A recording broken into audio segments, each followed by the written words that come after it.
Hi families, I wanted to do a little instructional video on journal time, which is something that we do every day in the classroom in the morning.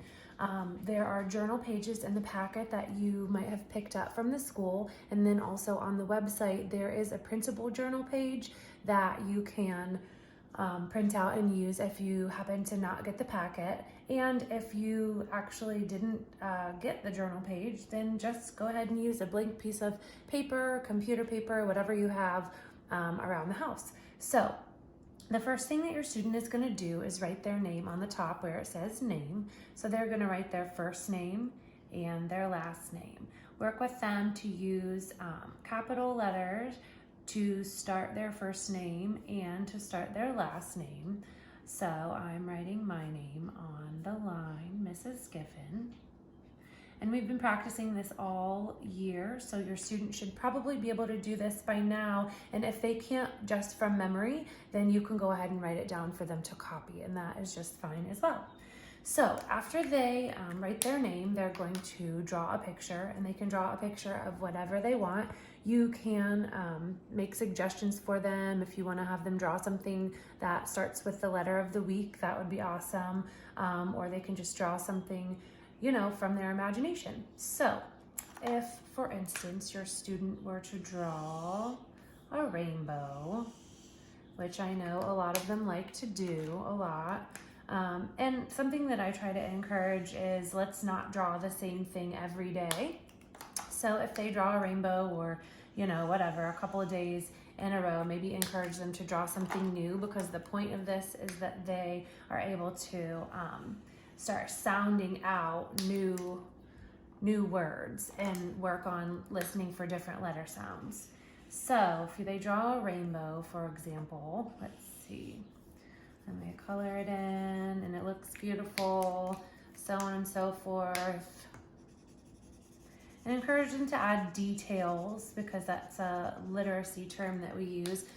Details, like what else should go in your picture. Try to encourage them not to just draw some tiny little picture just to get it done quickly. So they could draw, you know, the sky and the sun and clouds and birds up in the sky, and you know, what kind of place, you know, if they choose to draw something different, what kind of place is the person that you're drawing in? Are they at the park? Are they at the beach? Those sorts of questions to just kind of help them be a little more detailed with their writing. All right, so I've got my rainbow here. I'm gonna draw some details, some clouds, the sun, etc., etc. And then when I'm all done with my picture, that is when I will write my sentence. All right, so I've got my picture all done, and you will go to the Journal Time Sentence Starters page in the packet and look at the sentences and think about what sentence might go with your picture. Since I drew a rainbow, I could use the sentence, I see a rainbow, or I could write, I like rainbows. For my sentence, if I drew a picture of the park, I could say, I go to the park. Or I could write, I can, you know, and draw and write about something that I'm doing in the picture or someone is doing in the picture. So, for example, I'm going to write, I see a rainbow. So you can talk to your student at kind of conference about what sentence they're going to use, and then when you choose what sentence they're going to use, just tell them to get started writing their sentence. So they're going to start at the beginning, and they're going to use a capital I, and then they're going to make sure that they are making space between their words. They're going to write I see, and they're going to make a space, A. And that is when you come in and talk to them about sounding out the word rainbow. And that's why I put this page in the packet. So talk to them about thinking about the beginning sound of the word rainbow. So, and you can stretch it out kind of like this. rainbow. And say, what sounds do you hear in the word rainbow? What's the beginning sound? And you can emphasize rainbow. What's the first sound that's coming out of my mouth? And when they answer, I hear or if they don't hear a sound, you can kind of refer to the beginning sound chart that I included in your packet and say, do you see anything on this picture that starts like the sound like rainbow? Let's look at the pictures. And you can have them go through and say the pictures and say the beginning sounds. And when they get to, and sometimes if they're having trouble narrowing it down, I say, I see one in this area. Which one of these pictures starts like nut, ostrich, ring, or snail? And I kind of narrow it down for them. So I'm not giving them the answer, but I am kind of helping them to narrow it down and find it themselves. So when they say, I hear just like ring, and you say, okay, great, let's start the word rainbow with the letter R. And so they'll write an R. And I say, what other sounds do you hear in the word rainbow? Rainbow. And have them say it with you and stretch it out. Rainbow. And they might say, I hear n. And you'll say, oh, okay, well, what sound do you hear? What letter sounds like n?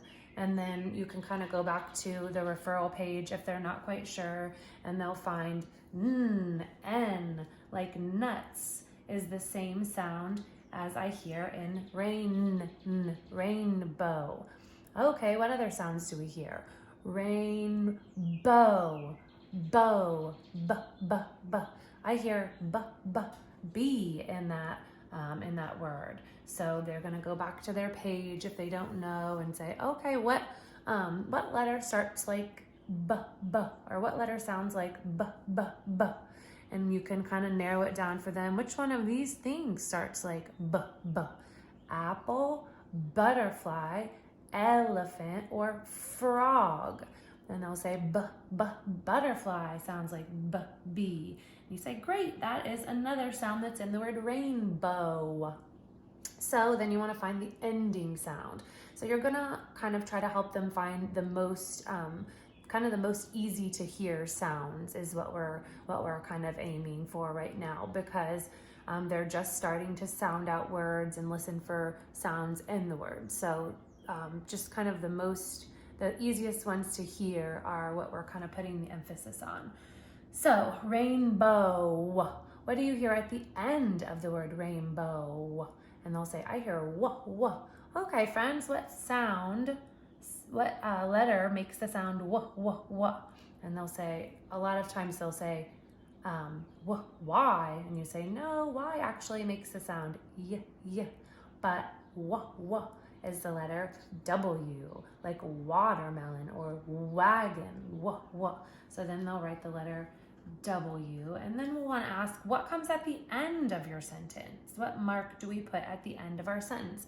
And on your sentence starter page, the punctuation at the end of these sentences are all periods. We have talked about other punctuation, but pretty much typically in our journal time, we've been working on writing sentences with periods. So they're going to put a period at the end of the sentence, and then you want to say, okay, friends, let's read our sentence together, and you have them point to the words, and we'll say, I see a rainbow, so they can read their sentence aloud to you.